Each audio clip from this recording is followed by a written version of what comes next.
Pertenezco a la era de dos drogas duras, el fútbol y el alcohol. Pero así como el alcohol sigue siendo lo que era, el fútbol cada vez se acerca más a la condición de droga de diseño. Esto escribía Manuel Vázquez Montalbán en 1997. Hoy en El Telar hablamos de fútbol y política.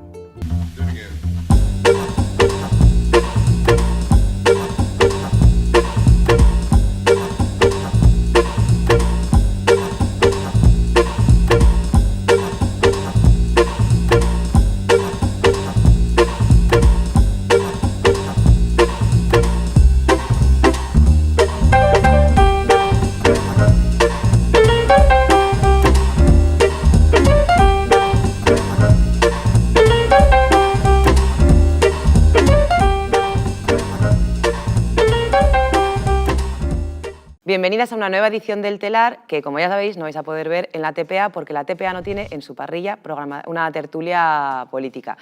Bien, hoy el Telar lo vamos a dedicar con una mesa fantástica a hablar de fútbol. Y para ello contamos con una mesa, como decía, maravillosa, entre las que se encuentran mentes como la de Xosé Estrada, secretario del CEARES, bienvenido.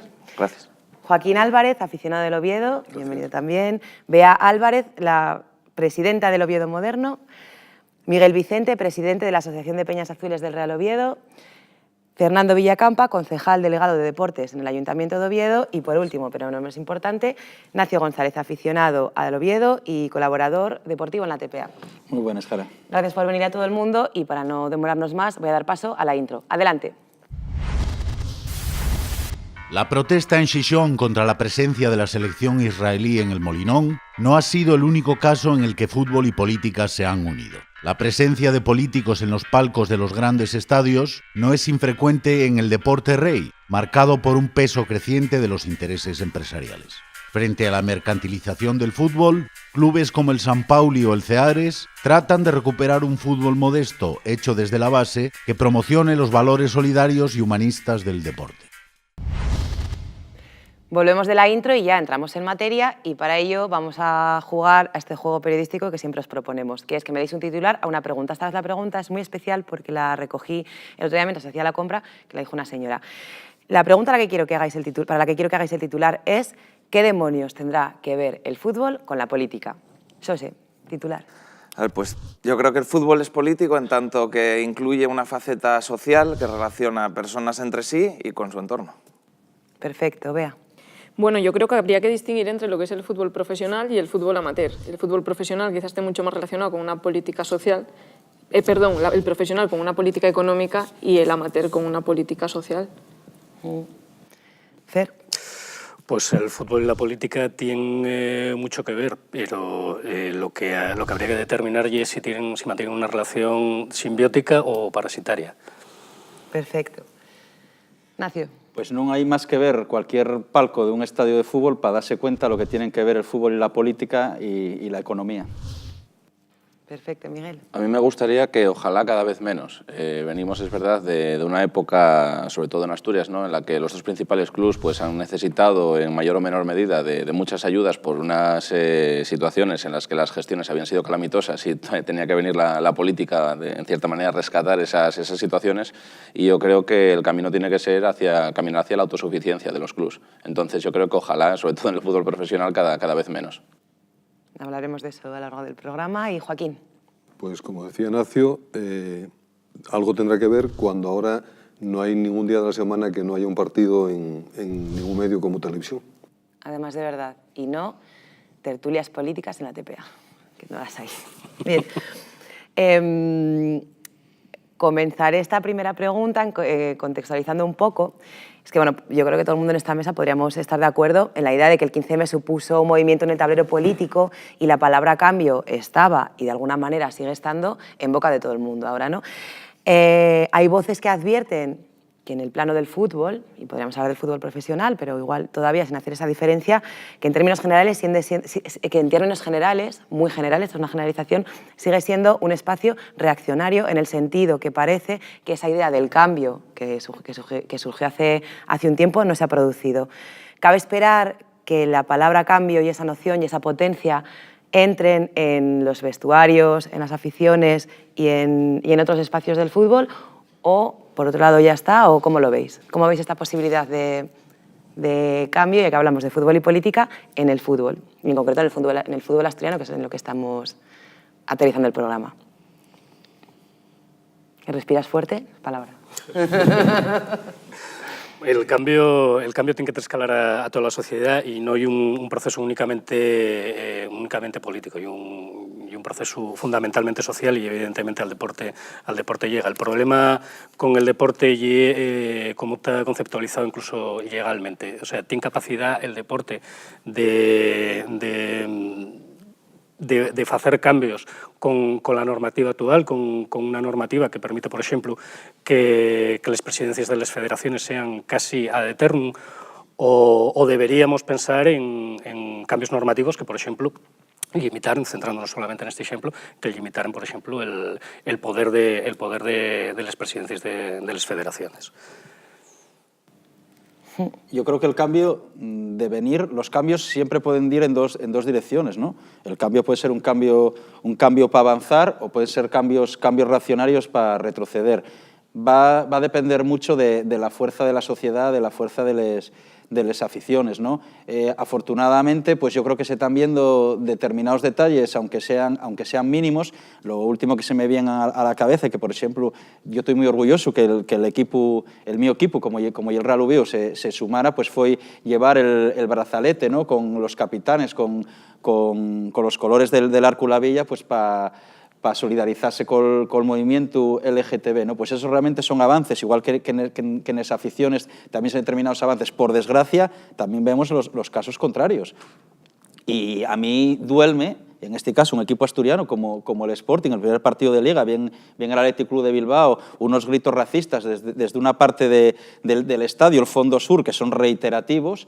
Y al final, pues bueno, pues eso queda en el aire y el propio club pues acaba disculpando, no es la primera vez que pasa, ¿no? Pues yo creo que son dos ejemplos claros de cómo los clubes de fútbol pues pueden abrirse y pueden producir cambios. En este caso concreto, el tema del movimiento LGTB en un mundo tan masculinizado, por desgracia, como el del fútbol, y en otro caso pues también vemos aficiones en muchos estadios que se tienen que parar el partido, como pues bueno, son auténticamente vergonzosos esos gritos.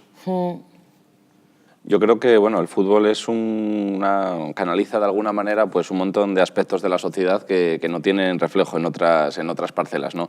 Y entonces creo que es especialmente importante que se cuiden, como decías, ese tipo de cuestiones, ¿no? Y está claro que hemos avanzado muchísimo en estos 10, 15, 20 últimos años en todo este tipo de cuestiones, sobre todo en lo que es el respeto hacia el resto de la gente, ¿no? Y los clubs tienen que intentar bueno, pues, ser de alguna manera foco y plataforma, ya que tienen una dimensión y una trascendencia en cuanto a lo social importante, pues creo que tienen que tener un especial mimo y celo en cuidar este tipo de cuestiones. En Gijón, como decías, no lo han hecho, en Oviedo en otras épocas quizás también no se cuidó todo lo que se debería. Ahora, bueno, como decías, parece que hay ejemplos buenos, ¿no? Que parece que se está caminando en un buen sentido y bueno, ojalá la línea sea esa, y no solo en Oviedo, sino que sea una cuestión que no necesitemos nombrarlo como excepcionalidad, sino que sea lo habitual. Bueno, nada, yo decir que sí es cierto que hablamos de cambio, ¿no? Y es efectivamente que no podemos ser tan pesimistas, y lo está viendo, pero sí es verdad que cada fin de semana, en cada partido de fútbol, se siguen utilizando los espacios, sobre todo hablo de fútbol, porque es donde más masa social mueve, se siguen utilizando ese espacio como lugar donde expresarse políticamente. Eso es una realidad, y donde se ven todas las intolerancias y todas las costuras que tiene la sociedad. Entonces yo creo que lo primero que tienen que hacer los dirigentes quizá sea no permitir nada al respecto, es decir, nada, no ser para nada permisivos, no ser tolerantes con determinadas situaciones. Estás identificando de alguna manera política con intolerancia, no necesariamente nos tenemos que quedar con ese aspecto más negativo. La política puede entrar en el fútbol de una forma completamente natural sin que tenga el estigma de intolerancia. Lo que pasa es que tienes razón tú en que eso, claro, y es lo que salta a la vista. Es lo que salta a la vista, es lo que luego se comenta en los medios de comunicación, y es lo que hace muchas veces dividir opiniones. Al final el fútbol es un espacio deportivo y yo creo que debería apartarse lo máximo posible de lo que supone la política. Efectivamente van de la mano, como hablaba antes, están en los palcos los políticos todos juntos y es evidente que están dentro de los estadios, pero yo creo que debería cada vez tender más a separarse. separarse y a verse el fútbol como un deporte y no como un espacio donde poder hacer política. Y es que, a ver, en cierto sentido me parece inevitable que la política y el fútbol vayan juntos, en tanto eso que las personas, un colectivo, un sector de la sociedad se sienten representadas por un club, por unos colores, por una historia.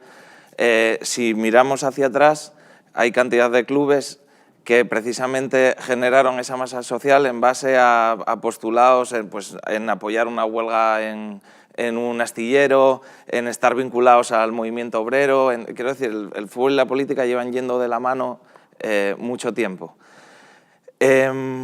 Yo personalmente no lo veo mal en el sentido que creo que los clubes como asociaciones que son tienen que también dar voz y representar a su masa social, a las inquietudes, a las necesidades y estar en contacto con la realidad social del sitio en el que están.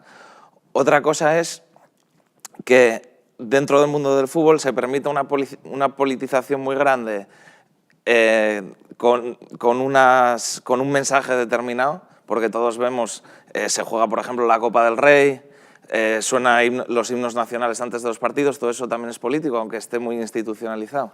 Y sin embargo, cualquier otro tipo de manifestaciones políticas, digamos, más populares, se condenan inmediatamente y enseguida se censuran como una politización del club. Con el ejemplo que ponía antes el compañero aquí, si alguien sale con un brazalete a favor del colectivo LGTBI, se va a decir que es que estáis politizando, pero cuando alguien hace insultos racistas en un campo, pues eso es como lo normal. Es que es para despistar al rival, eso está como muy tolerado, ¿no?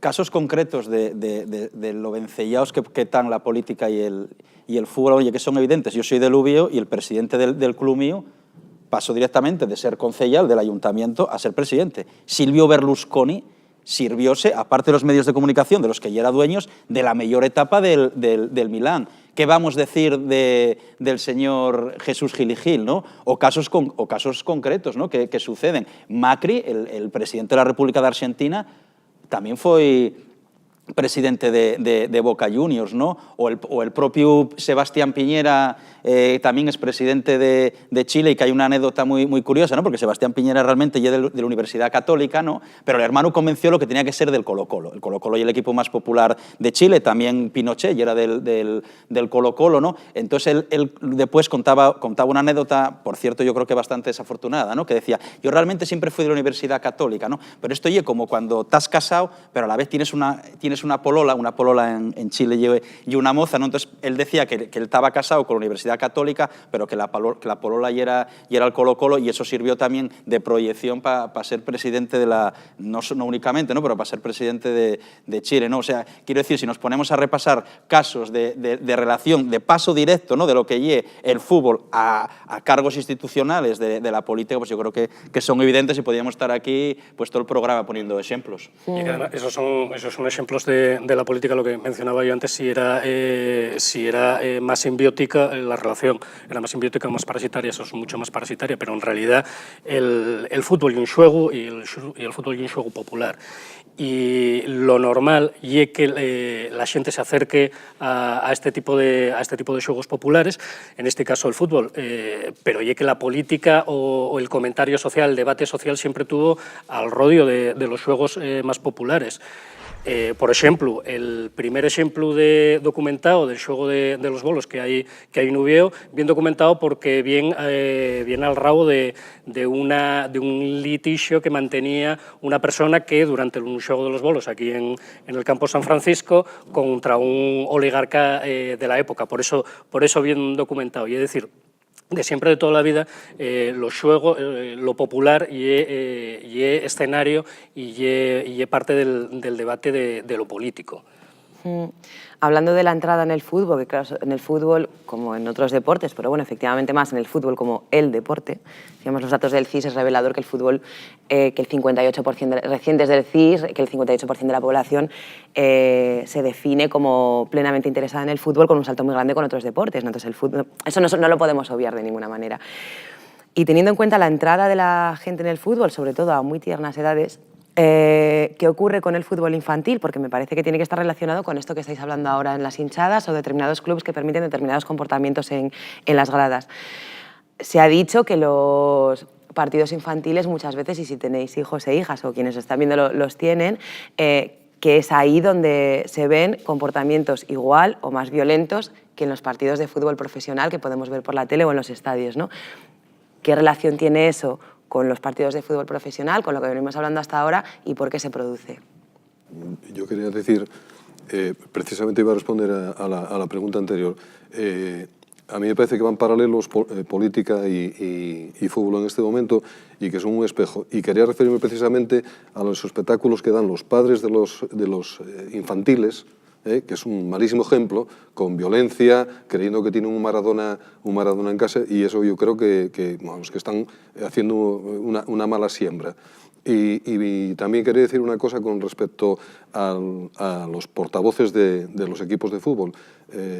Tenemos el ejemplo de Mourinho, que a mí me parece que es como el portavoz del PP, Rafael Hernando. O sea, se pegó con los entrenadores, con los árbitros, con los jugadores, con los periodistas, con todo el mundo. Solamente faltó decir, como la mujer de Beckham, que olíamos los españoles a ajo. Quiero decir que precisamente los referentes del fútbol me parece que están dando un malísimo ejemplo en este momento y no veo a corto plazo que el fútbol mejore si la política en este momento no cambia y contagia un poco ese tema. Pero me preocupa bastante el ejemplo que dan los padres.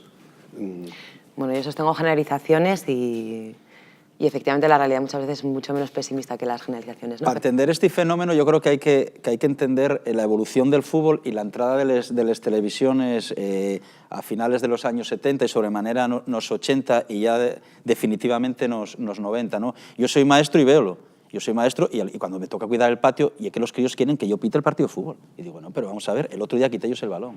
Digo, no, mira, si no sabéis jugar al fútbol vosotros, de verdad, y es que faen comedia, échense al suelo, copien lo que estamos viendo en la tele. En la tele, un deporte muy profesionalizado, un deporte en el que te suegues muchísimo dinero y que a la vez lo que está ahí es generando una frustración en las propias familias, ¿no? Porque todo el mundo piensa que va a tener una estrella en casa, o lo que se dice medio en broma, pero yo creo que está muy interiorizado, que a ver si me saca de prove, ¿no? Entonces, eso vamos viendo todo, pues estos comportamientos histéricos, no se puede poner otro nombre, de cuando estás viendo a criaturas de 10, 11, 12 años, pones que trabajáis con el fútbol base, pues yo creo que podréis dar una visión, si es la exacta o no, de lo que yo estoy comentando, ¿no?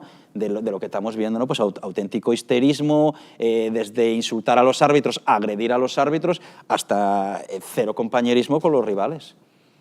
Yo creo que ahí lo que está pasando, hay cierto ánimo mercantil ya instaurado desde muy pequeños en los padres, en el sentido que muchos ya no enfocan el fútbol como una actividad para que el crío o la cría haga deporte, bueno, en el caso de las crías menos porque todavía no está tan desarrollado eso, pero para que el crío haga deporte y lo pase bien y disfrute y luego, bueno, pues oye, quizá remotamente pueda llegar. No, ahora mismo ya se enfoca a ver qué posibilidades tiene este guaje de cara al futuro. Entonces ya con muy poca edad ya se empieza a buscar a ver dónde puede entrenar mejor, que progrese más, para que no pierda este año. Los padres y los clubes, porque también los clubes cada vez quieren ser más competitivos, fomentan además la competitividad entre los niños y las niñas, descartan, o sea, ya desde edades muy tempranas.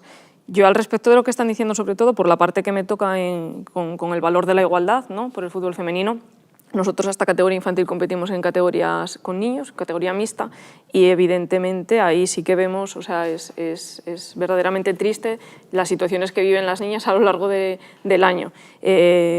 Al final lo que se ve, lo de las televisiones es fundamental, lo que se ve en la televisión muchas veces son valores que van en contra del deporte y en contra de todos los valores educativos que queremos inculcar a los niños.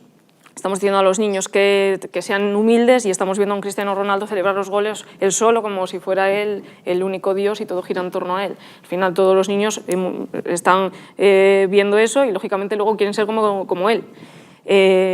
Comentarios machistas se escuchan todos los fines de semana, lamentablemente. Las niñas lo sufren en primera mano, yo lo sufro en la grada en primera mano, y eso no son los niños, son los padres, es evidente. Y a veces los niños lo hacen en el campo, lo vuelven, o sea, Lo reproducen en el campo. Entonces es evidente que es la televisión, yo creo, lo que está generando todo esto.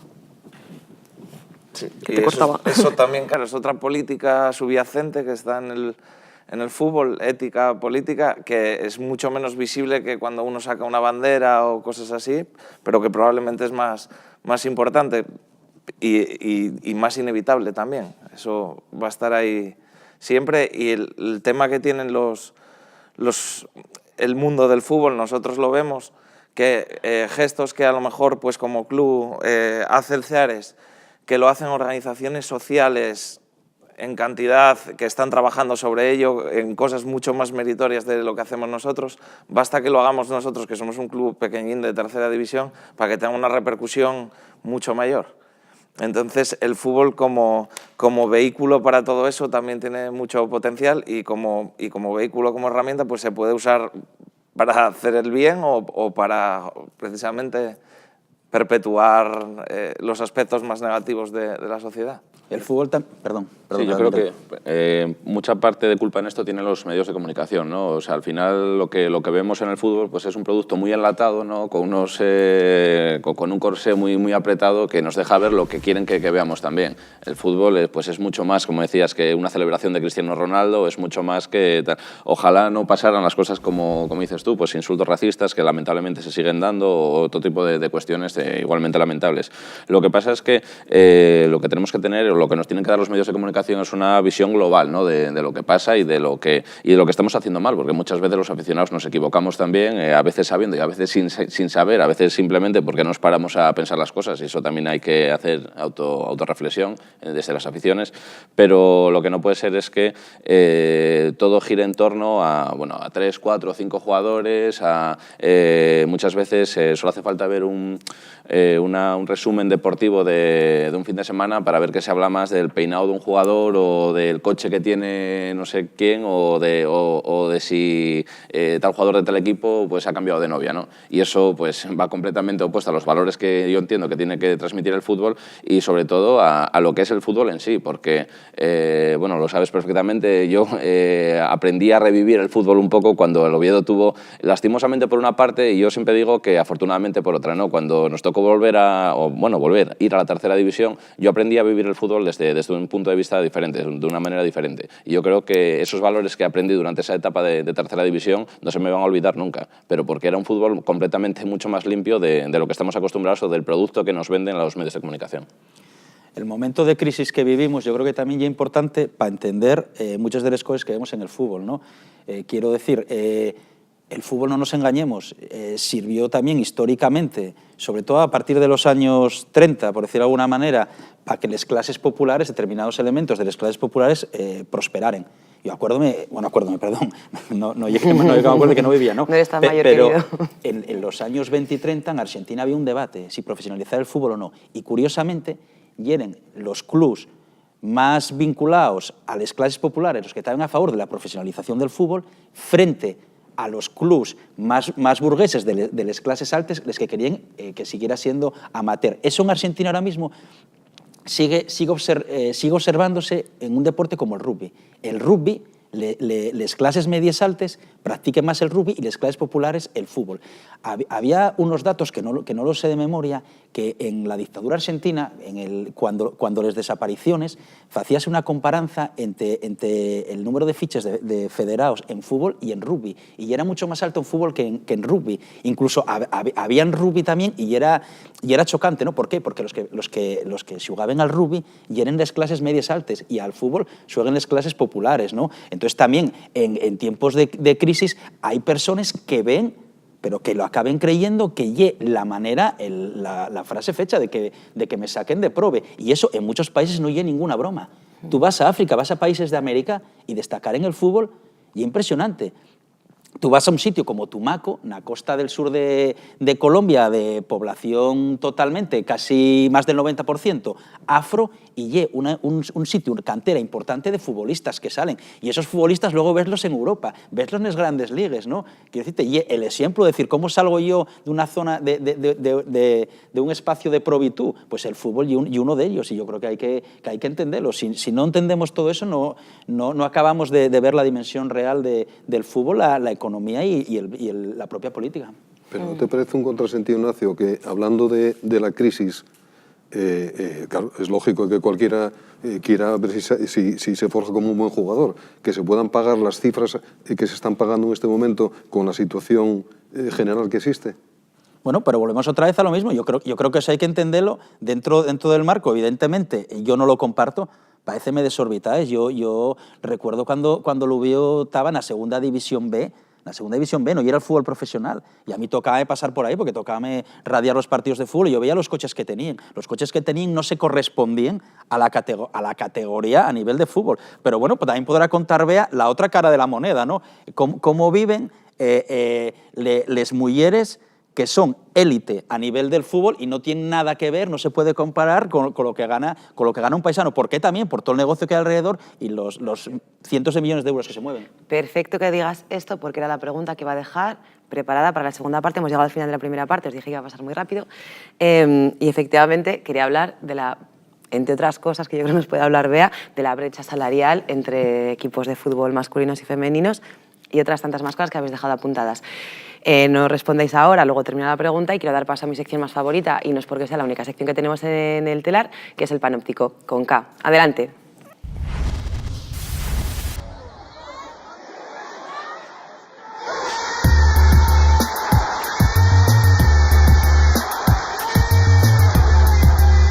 Rueda la pelota, el mundo rueda.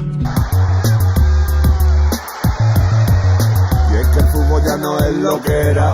Y está probado con toda certeza. El mundo gira en torno a la pelota que gira.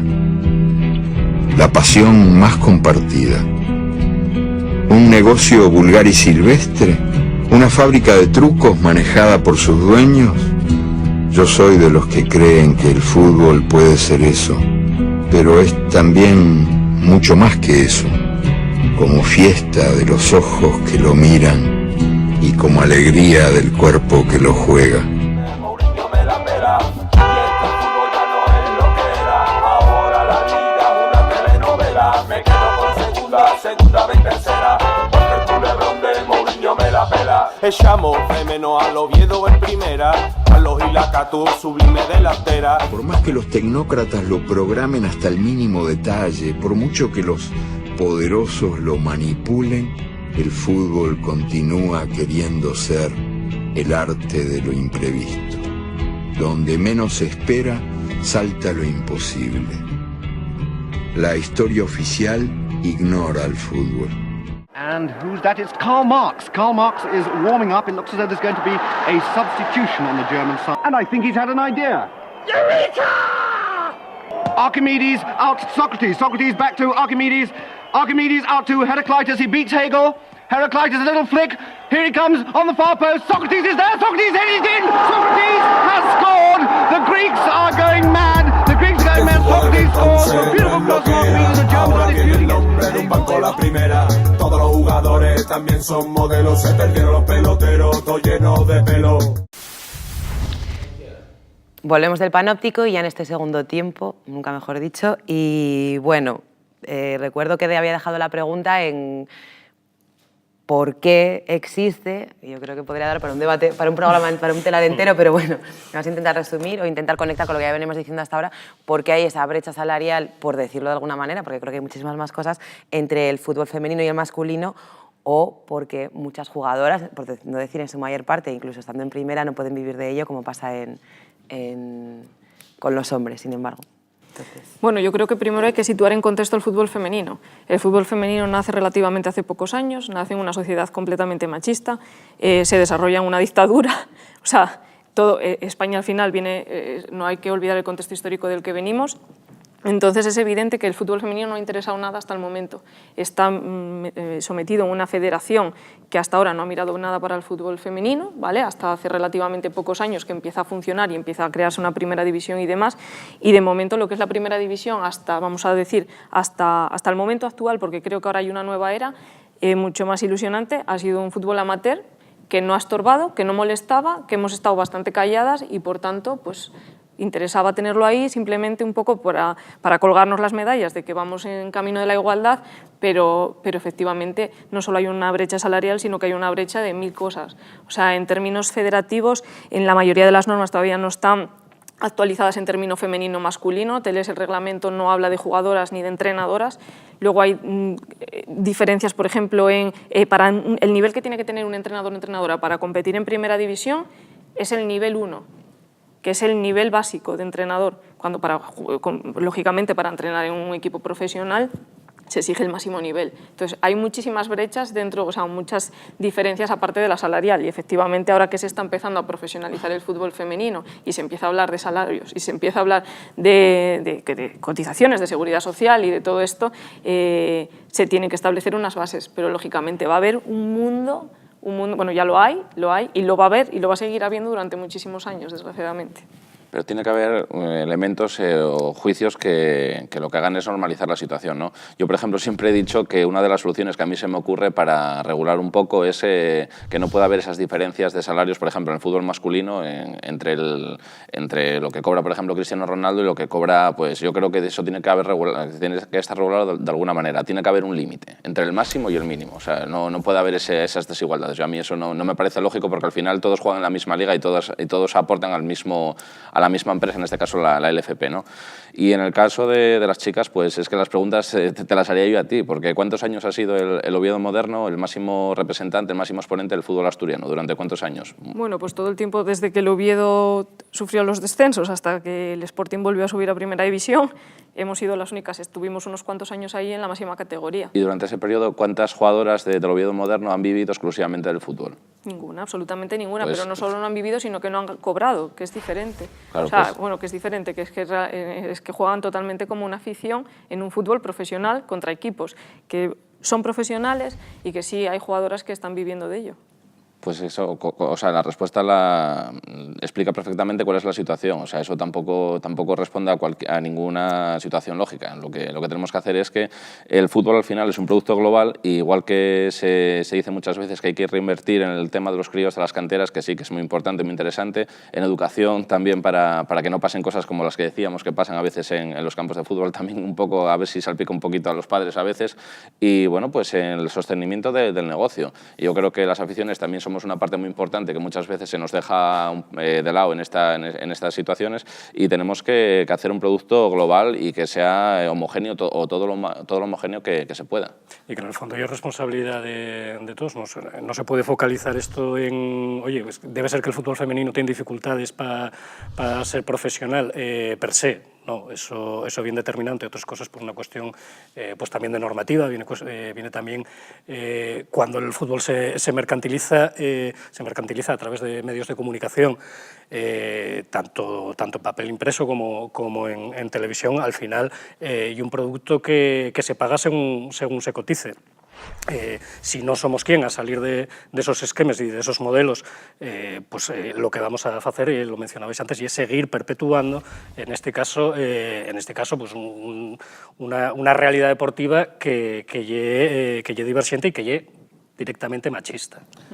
Es que, para mí, desde mi punto de vista, el fútbol femenino sufre discriminación en dos ejes. El de clase, por llamarlo así, porque aquí solo hay un fútbol que interesa, es el fútbol profesional. Ya hablando de las categorías segunda B, tercera, este fútbol ahí intermedio, el desarrollo que tienen en España ya es lamentable en comparación con el que tienen en otros países, porque no hay ese sentimiento de solidaridad, de que el fútbol profesional devuelva a esas categorías lo que generan, porque son la base. Nadie va a jugar al fútbol solo si puede llegar a jugar en un equipo de primera división. La gente juega al fútbol porque los va a acompañar toda la vida y se forman en las canteras de esos clubes de tercera, de segunda vez, de categorías regionales, Y esos clubes son los que generan la afición al fútbol, que luego sustenta el macronegocio este que hay el fútbol profesional. Y eso lo sufre el fútbol femenino porque es un fútbol de clase social más baja en ese sentido dentro de lo que hay el fútbol, y luego en el eje de género porque hay más licencias de voleibol que de fútbol en España, cuando como aficionadas hay muchísimas más aficionadas al fútbol que al voleibol. Lo que pasa es que el voleibol está considerado como un deporte muy apto para mujeres y el fútbol no, es un deporte tradicionalmente de paisanos, y hay un sesgo y una cultura muy machista sobre el fútbol que también perjudica mucho al fútbol femenino. Esas son las claves, ¿no? Partimos de una sociedad machista, evidentemente, y el fútbol y un deporte machista con unas desigualdades muy grandes. Porque, aunque esto exista en toda la sociedad, evidentemente, tú ves el atletismo, ves la natación, ves otros deportes y no existe esa diferencia. Claro, ¿con qué tiene que ver también todo esto, no? Pues volvemos otra vez con la mercantilización del fútbol. Hasta los años 70, las camisetas de los equipos de fútbol no llevaban publicidad. Eso empezó siendo en Alemania, en los años 70. Hasta ese momento, ningún club llevaba publicidad en la camiseta. Ahora, quien no lleva una publicidad en la camiseta, y es que no atopa quién y lo quiera poner. Porque hasta hay unos años, muy pocos, todavía aguantaban el Barcelona y el Athletic Club de Bilbao. Ahora ya ni el Barcelona ni el Athletic Club de Bilbao, ¿no? Es ese nivel de mercantilización y de dinero. James, a las 48 horas de fichar por Madrid, llevaba vendidas 300.000 camisetas. Cristiano Ronaldo vendió en un año más de 1 millón de camisetas. Estamos hablando de muchos millones de euros. Porque una camiseta del Madrid, una camiseta del Barça, una camiseta del Oviedo vale 60, 70, 80 euros. Cuando Alemania gana el Mundial, la camiseta de Alemania vendíase 85 euros. Y esto yo creo que también es una cuestión a tener en cuenta. ¿Sabéis cuánto diven de cada camiseta que tú lleves a la tienda y costaba 85 euros? ¿Cuánto y quedaba a la persona que trabajaba, mayormente mujeres y maquiles? 15 céntimos. 15 céntimos. Estos son datos de un ministro alemán, o sea, esto no ye nadie por ahí conspirando ni sacando esos datos, ¿no? Pues bueno, pues Adidas hacía negocio realmente de ello. Entonces yo creo que eso, a partir de ahí vamos viendo, ¿no? ¿Cuántas camisetas vende cualquier mujer que juega al fútbol? ¿Cuántas camisetas vende un hombre que juega al fútbol? ¿Cómo seguimos retroalimentando para que los hombres sigan vendiendo camisetas e invisibilizar a las mujeres, ¿no? La brecha, o sea, cada vez va abriéndose más y la diferencia, según pasa el tiempo, y en la sociedad en la que vivimos, la diferencia cada vez es mayor. Es que yo creo que los medios de comunicación no aporten nada para minorar la desigualdad. Por ejemplo, el caso de la campeona mundial de bádminton que tenemos en España. Yo creo que la primera entrevista que le debieron de hacer los medios de comunicación fue el día que consiguió el campeonato del mundo, hace 2 o 3 años, quiero recordar. ¿Os acordáis de ello, no? Hay que conseguir un campeonato del mundo una mujer para que los medios se acuerden de ti. Sin embargo, y mucho más interesante, el Porsche Panamera de Ronaldo cuando entra al entrenamiento a 70 por hora o el Benzema con 3 multas consecutivas por exceso de velocidad, etcétera, etcétera, etcétera. De que a los futbolistas regálenlos los coches, sí, o por lo menos empréstenlos. Al Oviedo que está en segunda división, cuando juegues en el Oviedo, empréstente un coche, yo creo que no ya he regalado, pero empréstente un coche, o sea, tú no necesites coche, dántelo. O sea, esto, al final, quien más tiene, más facilidades tiene, ¿no? Y quien menos tiene, pues más necesita. Pero bueno, yo creo que también tampoco hay que dar una imagen negativa del fútbol, porque hay muchas partes positivas del fútbol que yo creo que tenemos que reivindicar. Vale, en este contexto que habéis hablado de la mercantilización con una fecha concreta del fútbol profesional y la profesionalización del fútbol, del papel de los medios de comunicación, de los clubes y etcétera, y teniendo datos del 2016 como que el Barça tiene sostiene un salario medio de 7,1 millones de euros por jugador, estos son datos del 2016, por delante del Madrid, que invierte un promedio de 6,3 millones, pero el siguiente es el Atlético con 3,2 millones por jugador que sostienen los clubes, como digo. Se nos ha ido de las manos los salarios de los futbolistas, porque yo creo que eso es algo que en cualquier bar o cualquier sitio donde haya una tele que están hablando de los fichajes, cualquiera dice, aunque sean los más fervientes defensores de ese equipo, ¿no? ¿Qué está ocurriendo? O sea, ¿qué ocurre aquí? ¿Cuál es la situación por la que un club puede gastar 7,1 millones de euros por jugador? Que efectivamente tiene que ver con lo que estabas diciendo tú. Yo creo que tiene que ver, responde básicamente a lo que aportan las televisiones, ¿no? Ya hace varios años, hablabas de los años 90, que fue quizás cuando empezó el boom de las televisiones en el mundo del fútbol, y en esos años fue cuando empezó a crearse la primera burbuja del fútbol, que no se acabó de pinchar del todo, porque bueno, se sigue, yo creo que estamos en un proceso que no se sabe si acabó de pinchar o seguimos inflando otra paralela. Pero esta cuestión lo que hace al final es que convierta a los equipos en rehenes de las televisiones, ¿no? Porque se mete en una espiral en la cual, si no es de las televisiones, no son autosuficientes. Y por tanto, al final, pues están completamente vencidos a los medios de comunicación, a las televisiones y a sus intereses, que al final, yo siempre lo digo, los medios de comunicación, hay muy buena gente y gente no tan buena en ellos, pero al final, como empresas que son, no tienen ni ideología ni nada. Lo que tienen los medios de comunicación son intereses. Y bueno, pues al final lo que pasa es eso, que los clubes se vuelven rehenes de esos medios de comunicación. Pero es un tema también de repartición de la riqueza, como pasa en la sociedad. Quiero decir, todo ese dinero que dan las televisiones al fútbol profesional, la inmensa mayoría revierte en el propio fútbol profesional cuando debería revertir en todo el sistema futbolístico. Bueno, revierte en una parte del fútbol profesional. En una parte del fútbol profesional, sí, pero debería revertir en todo el sistema futbolístico. Yo creo que tenemos este desfase de salarios enorme porque tienen tantísimo a repartir entre muy pocos, cuando luego el 99% del fútbol, porque no nos olvidemos que el fútbol, cuando se habla de fútbol siempre se piensa en la primera división, si acaso en la segunda, pero esa es una minoría del fútbol. El 99% del fútbol no es ese, está en todo el resto de equipos. Si hubiera una repartición racional de todo eso que genera, que repito, que no lo genera el fútbol profesional, eso lo generamos todos los clubes, desde el club de segunda regional hasta el de primera división, con toda la cantera y con todo. Si eso se repartiera de una manera racional, pues no se podrían pagar esos salarios, obviamente, porque no habría tanto a repartir entre tan pocos. Y hay otros países donde Alemania no tiene esos salarios tan altos porque tiene otro modelo de fútbol. A ver si vamos a pensar que si en Alemania no se pusieran con el potencial económico que tienen, no podrían tener al Bayern de Múnich masacrando al Madrid y al Barcelona, pero tienen otro modelo distinto. Pero la cuestión es que los perros y el dinero no va por países. Está suficientemente mercantilizado todo para que esos perros no tengan una procedencia nacional. Sí, pero quiero decir, si cualquier país es cuestión de dinero y de un periodo de tiempo. Si quisiéramos que el próximo club que vendiera más merchandising y fuera más famoso en el mundo que el Madrid y el Barça fuera el Bayern de Múnich, es cuestión de dinero, simplemente. Es cuestión de que empiece a ganar. ¿Un equipo en Qatar o en...? Claro, y en esa afición, por decirlo así, que se mueve puramente por ver quién es el equipo que gana todo y ese consumidor del fútbol que quiere ser del equipo que es el mejor del mundo, se movería sin problemas. De todas formas, es que no tienen ningún aficionados que hay, por ejemplo, en Qatar, que son del Madrid. ¿Qué vinculación tienen con el Madrid? Pues ninguna. Yo siempre trato de distinguir un poco eso. Yo creo que ahí acabas de marcar lo que yo entiendo, la diferencia entre aficionado y público. Yo creo que el aficionado tiene un componente pasional que evidentemente ganar o perder no te lo quita, no te lo da o te lo quita. Sin embargo, el público sí, el público pues ahora mismo pues se deja mucho guiar, además por lo que dices tú, ¿no? Por donde pongan los focos las televisiones o lo que sea. Hace 10 años o incluso menos, la gente se levantaba a las 5 de la mañana a ver carreras de Fórmula 1.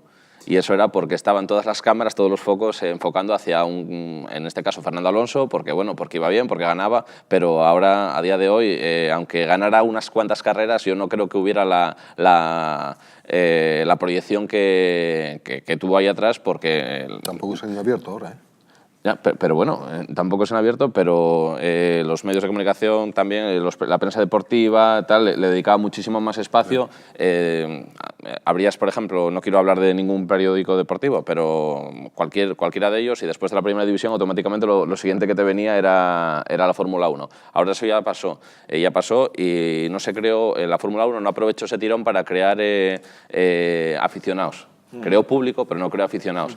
Y en cuanto las cámaras se empezaron a enfocar hacia otro sitio, pues la afición a la Fórmula 1 se evaporó, porque no era afición, era público. Y yo creo que el fútbol hay veces que está jugueteando mucho con eso y corre el riesgo de en un momento dado perder a mucha de la afición que tiene, que en un momento dado va a ser los que sostengan, si los clubes son autosuficientes, todo el negocio que es el fútbol, y el público pues se ponga a ver tenis o se ponga a ver cricket, quiero decir. En un momento dado que alguien decida que se acabó la era del fútbol y que empieza la era de lo que sea. Esto que dice Miguel es fundamental.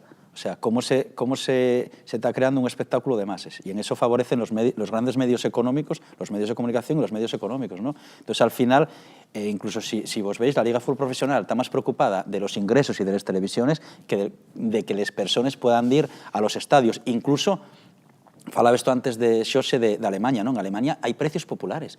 Tú puedes ir a ver por menos de 20 euros al Bayern de Múnich, que es más barato que ver partidos en segunda división. Entonces, tú ahí lo que estás acercando ya al público. Lo otro que quieres es que se vea en la televisión. Y lo que comentaba Jara, o sea, que no puedo dejarlo pasar por alto, y es escandaloso las cifras que se están pagando. Pero y que todavía lo fai más escandaloso pensar que esos clubes, en muchos casos, no tributen, están debiendo a Hacienda, están debiendo a la Seguridad Social. Yo, una de las cosas que me siento orgulloso del UBIO de los últimos años, y es que está pagando impuestos. Yo, como ciudadano, estoy orgulloso de que el club mío pague impuestos. Porque, y digo, estoy orgulloso que tendría que ser normal, y es que primero no lo estaba pagando. Pero es que muchos clubes no lo están pagando. Entonces, también hay que entender esto, y volvemos otra vez al principio, la relación fútbol, política y economía de los propios políticos, de todo lo que se está construyendo, recalificaciones, que también comentamos primero mucho antes, ¿no? Nosotros estuvimos viéndolo aquí. Teníamos un estadio, pasaron, con ese estadio especulóse, fuese un estadio nuevo, mal fecho, que se especuló con él también, y al final, ¿quién pierde? Pierde todo el mundo, pierde la ciudadanía. ¿Y quiénes ganan? Una minoría. Y ahí también hay dos modelos diferentes. El modelo inglés y el modelo del resto de Europa. En Inglaterra, cuando se remocica un estadio, cuando se cambia, lo normal es seguir haciéndolo en el mismo sitio que está. Darse la vuelta, mueves, lo vas haciéndolo por fases. El ejemplo que podemos tener aquí más cercano, el Athletic Club con San Mamés, ¿no? Cómo fue en fases y el estadio sigue estando ahí. El modelo que se falla en otros sitios que sacar el estadio afuera, especulo en el sitio donde está, empiezo a tener que invertir de accesos, de determinadas cosas alrededor del campo nuevo, y al final ahí vuelve otra vez todo un proceso especulativo que pierden las mayorías. Te corto porque lamentablemente estamos llegando casi al final del programa, estamos fuera de tiempo, se ha pasado volando otra vez. Quedan temas pendientes, como esa burbuja paralela del fútbol de la que hablaba Miguel,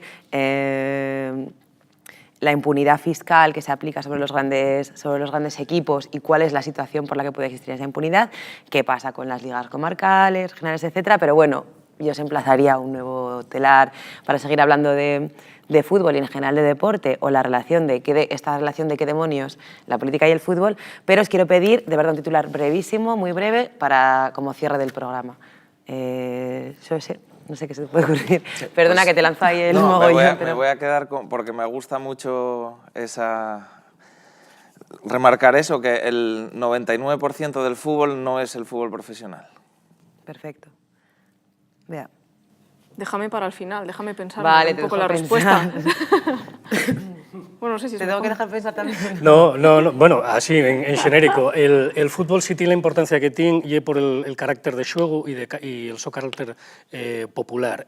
Otro tipo que es lo que estamos debatiendo aquí, que tiene que ver más con la mercantilización y tal, y el aprovechamiento del gran potencial que tiene el fútbol, podría tenerlo otros deportes, pero en este caso el fútbol, que tiene para hacer llegar determinados mensajes políticos que tienen que ver con el consumismo, con el consume, con el ve, con el estate aquí, con el que piensa esto. Me has hecho un resumen del programa perfecto. ¿Tienes o...? No lo pensé todavía. Vale.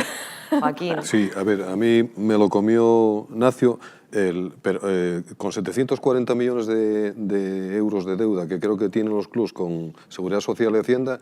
No sé cómo se permite realizar fichajes, pero bueno, iba a poner el ejemplo del Deportivo La Coruña con la condonación y los plazos que le dieron para pagar la deuda. Iba a hacer una comparativa del Carlos Tartier con el campo de la Real Sociedad, que se hizo al propio tiempo que costó uno y que costó otro, y más o menos todo esto de la deuda de los 740 y demás responde a la pregunta, al comentario de la señora. ¿Qué tendrá que ver el fútbol con la política? Pues Pau muestra un botón. Miguel. Pues yo creo que lo ideal es que el fútbol camine hacia la autosuficiencia, o sea, que los factores externos que le rodean cada vez sean menos importantes para el día a día del club, para que nunca veamos situaciones en las que, como decía antes, pues los clubes se vean de alguna manera rehenes, ya sea de la política o de temas externos como pueden ser una financiación televisiva puntual. Pues yo, aunque parezca un contrasentido después de esta tertulia, sigo pensando que el fútbol y de la siente y que no van a ser quien a robárnoslo. Perfecto, colocando a la afición y al público en su lugar.